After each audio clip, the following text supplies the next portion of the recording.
उसके अंदर अगर कोई वाकई में कोई पाप और पुण्य होता तो पैदा हो रहे बच्चे के अंदर वाकई में शुरू से पाप और पुण्य का सॉफ्टवेयर होता। एक्चुअल में इस दुनिया में कुछ भी पाप नहीं है, कुछ भी पुण्य नहीं है, बस चीजें हैं। उन चीजों को आप अपने हिसाब से परिभाषित करते हो, पाप और पुण्य अपने हिसाब से परिभाषित करते हो, पॉजिटिव और नेगेटिव अपने हिसाब से परिभाषित करते हो, सही और। इसीलिए एक ही चीज एक के लिए सही है तो दूसरे के लिए गलत होती है, एक ही चीज एक के लिए पॉजिटिव है तो दूसरे के लिए नेगेटिव होती है, एक की चीज एक के लिए पाप है तो दूसरे के लिए पुण्य होती है। नॉनवेज खाना एक के लिए पुण्य का काम है तो एक के लिए पाप है, एक के लिए पॉजिटिव है तो एक के लिए नेगेटिव है।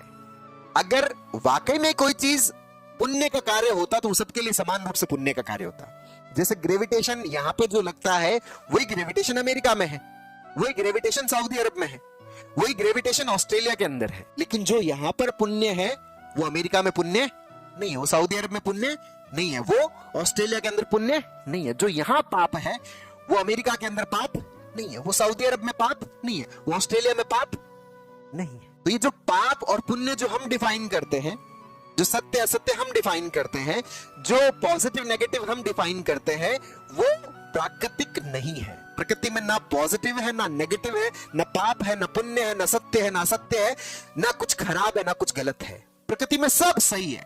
उस सही को सही देखने की नजर अगर आपके अंदर है तो आप ठीक हो, लेकिन अगर उस सही को सही देखने की नजर आपके अंदर नहीं है तो आप बीमार हो। वो नजर जो है वो आपके अंदर सीखने से पैदा होती है, वो लर्निंग से पैदा होती है। तो नेगेटिविटी जो है वो हमारी लर्निंग है।